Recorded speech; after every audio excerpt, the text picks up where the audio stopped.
ವಿದ್ಯಾರ್ಥಿಗಳೇ ನಮಸ್ತೆ. ಇವತ್ತು ನಾವು ಹೊಸದಾಗಿ ತ್ರಿಕೋನಮಿತಿಯ ಅನುಪಾತಗಳಲ್ಲಿ ತ್ರಿಕೋನಮಿತಿಯ ಕೋನಗಳಿಗೆ ಆಧಾರವಾಗಿ ಅನುಪಾತಗಳನ್ನು ಹೇಗೆ ಕಂಡುಹಿಡಿತೀವಿ ಅನ್ನೋದನ್ನು ಒಂದು ಚಿಕ್ಕ ಆಕ್ಟಿವಿಟಿ ಮುಖಾಂತರ ತಿಳ್ಕೊಳ್ಳೋಣ. ಈ ಒಂದು ಕೈ ಬೆರಳಿನ ಸಹಾಯದಿಂದ ನಾವು ತ್ರಿಕೋನಮಿತಿಯ ಅನುಪಾತಗಳನ್ನು ಹೇಗೆ ಕಂಡುಹಿಡಿತೀವಿ ಅನ್ನೋದನ್ನು ನಮಗೆ ಇವತ್ತು ನಾನು ಪರಿಚಯ ಮಾಡಿಕೊಡ್ತೀನಿ. ಇಲ್ಲಿ ನೋಡಿ, ನಮಗೆ ಈ ಕಿರು ಬೆರಳನ್ನು 0 ಡಿಗ್ರಿ ಅಂತ ತೆಗೆದುಕೊಳ್ಳೋಣ.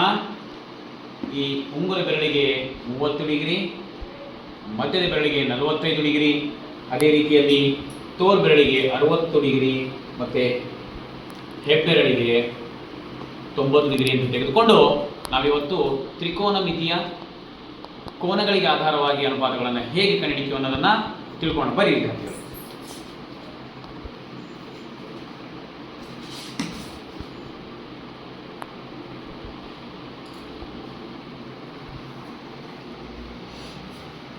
ಎ ಕೋನಕ್ಕೆ ಆಧಾರವಾಗಿ ನಾವು 0 ಡಿಗ್ರಿ, 30 ಡಿಗ್ರಿ, 45 ಡಿಗ್ರಿ, 60 ಡಿಗ್ರಿ ಮತ್ತು 90 ಡಿಗ್ರಿ. ಸೊ ನಾವಿಲ್ಲಿ ವಿದ್ಯಾರ್ಥಿಗಳೇ ಗಮನಿಸಿ,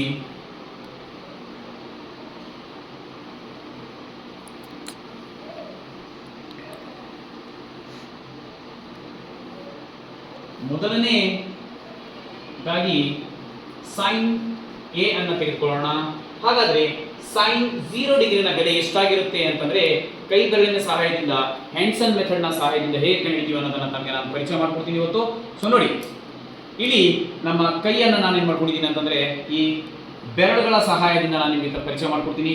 1ನೇ ಬೆರಳು ಕಿರು ಬೆರಳು, 2ನೇ ಬೆರಳು ಉಂಗುರ ಬೆರಳು, 3ನೇ ಬೆರಳು ಮಧ್ಯದ ಬೆರಳು, 4ನೇ ಬೆರಳನ್ನ ಏನು ಮಾಡಿದ್ದೀನಿ ನಾನು ತೋರ್ ಬೆರಳು ಮತ್ತು ಹೆಬ್ಬೆರಳು. ವಿದ್ಯಾರ್ಥಿಗಳೇ ನೋಡಿ, ಮೊದಲನೇ ಬೆರಳನ್ನು 0 ಡಿಗ್ರಿ ಆಗಿ ತೆಗೆದುಕೊಂಡ್ರೆ ಇದನ್ನ ಮಡಚಿದಾಗ ಕೆಳಗಡೆ ಇರುವಂತಹ ಬೆರಳುಗಳ ಸಂಖ್ಯೆನ ನಮಗೆ ಗೊತ್ತಾಗಬೇಕು. ಎಷ್ಟು ಬೆರಳುಗಳಿವೆ ಅಂತಂದ್ರೆ ಯಾವುದು ಬೆರಳುಗಳಿಲ್ಲ. ಸೊ ಅದಕ್ಕೆ ಒಂದು ಚಿಕ್ಕದಾಗಿ ಫಾರ್ಮುಲಾ ಇದೆ ನೋಡಿ. ಇಲ್ಲಿ √x/2 ಅಂತ ಪ್ರತಿಯೊಂದು ಬೆರಳುಗಳನ್ನ ನಾವೇನ್ ಮಾಡ್ತೀವಿ ಅಂತಂದ್ರೆ ಈ ಎಕ್ಸ್ ಜಾಗದಾಗ ಹಾಕ್ತೀವಿ, ಎಕ್ಸ್ ನ ಪ್ಲೇಸ್ ನಲ್ಲಿ ತುಂಬ್ತೀವಿ.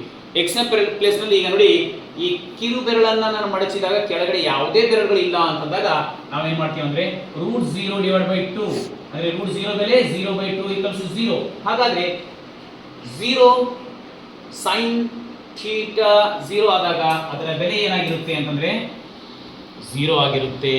ಅದೇ ರೀತಿಯಲ್ಲಿ 30 ಡಿಗ್ರಿ ನೋಡಿ ವಿದ್ಯಾರ್ಥಿಗಳೇ, ಇದು 30 ಡಿಗ್ರಿಯ ಬೆರಳನ್ನು ನಾನು ಮಡಚಿದ್ರೆ ಕೆಳಗಡೆ ಒಂದು ಬೆರಳು ಉಳಿತು.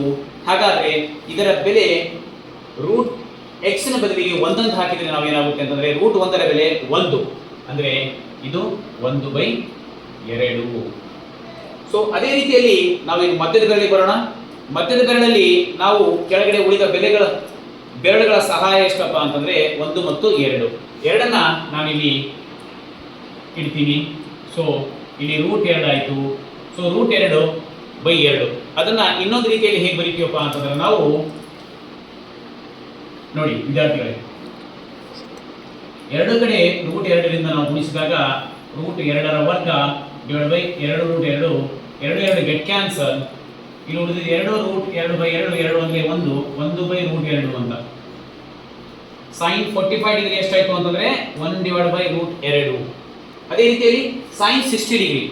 ಸೊ ಇಲ್ಲಿ 4ನೇ ಬೆರಳನ್ನು ನಾನು ಮಡಿಸ್ತಾ ಇದ್ದೀನಿ. ಇಲ್ಲಿ 4ನೇ ಬೆರಳು ಮಡಿಸಿದಾಗ ನನ್ನ ಹತ್ರ ಇರುವಂತಹ ಬೆರಳುಗಳ ಸಂಖ್ಯೆ 3. ಅಂದ್ರೆ x ನ ಬದಲಿಗೆ ನಾನು ಏನು ಹಾಕಬೇಕು, ಇಲ್ಲಿಗೆ 3 ಬೆರಳುಗಳನ್ನು ಹಾಕಬೇಕು. ಇಲ್ಲಿ 3 ಅಂತ ಹಾಕಿದ್ರೆ ಏನು ಬಂತು ಬೆಲೆಪ್ಪ ಅಂದ್ರೆ 3/2.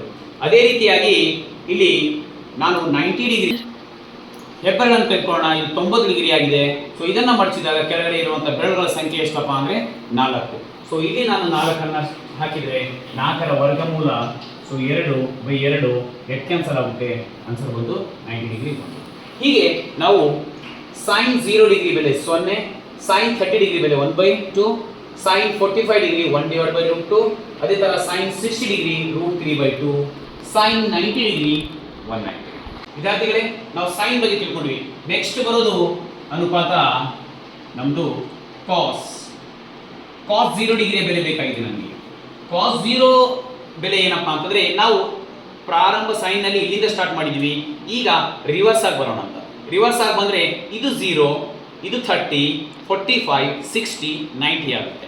ಸೊ ಅವಾಗ ಏನು ಮಾಡ್ತೀವಿ, ನೆಕ್ಸ್ಟು 0 ಬೆಲೆ ತಮಗೆಲ್ಲರಿಗೂ ಗೊತ್ತಿದೆ.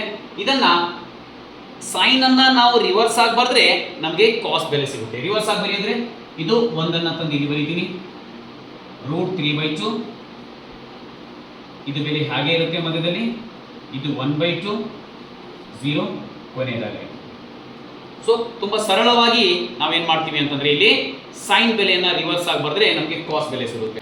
ಹೇಗೆ ನಾವು ಸೈನನ್ನು ತೆಳಗಿನಿಂದ ಮೇಲೆ ಹೋಗ್ತೀವಿ, ಕಾಸನ್ನು ಮೇಲಿಂದ ಕೆಳಗೆ ಬರ್ತೀವೋ ಹಾಗೆ ಹೀಗೆ ಹೋಗಿ ಈಗ ಟ್ಯಾನ್ ಬೆಲೆ ಬೇಕು. ನೆಕ್ಸ್ಟ್ 3ನೇ ಅನುಪಾತ ಬಂದು ನಮ್ಮದು ಟ್ಯಾನ್.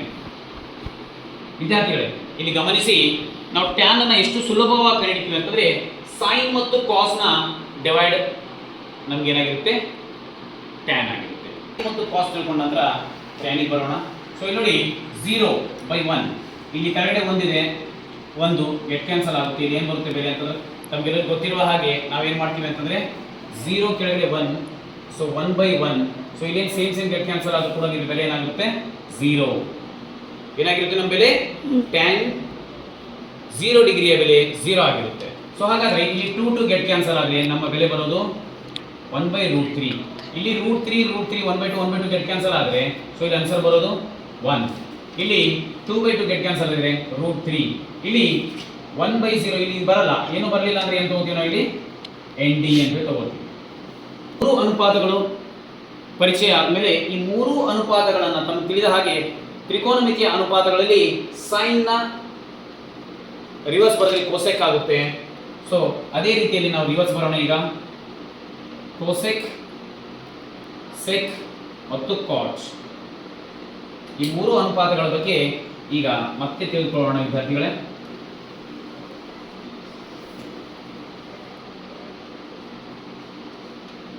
ಕೋಸೆಕ್ ಸೈನ್ನ ರಿವರ್ಸ್ 0 ಅಂದಾಗ ಏನಾಗಿರುತ್ತೆ ನಮಗೆಲ್ಲರಿಗೂ ಪರಿಚಯ ಇರುವ ಹಾಗೆ ನಾವು ಏನು ಮಾಡ್ತೀವಿ ಅಂತಂದರೆ ಇಲ್ಲಿ ಸೈನನ್ನು 0 ಇದ್ರೆ ಕೆಳಗಡೆ ಏನೂ ಇರಲ್ಲ ಅಂತ ಹೇಳೋಲ್ಲ, ಅದಕ್ಕೆ ಏನು ಮಾಡ್ತೀವಿ ಇಲ್ಲಿ ND ನಾಟ್ ಡಿಫೈನ್ಡ್.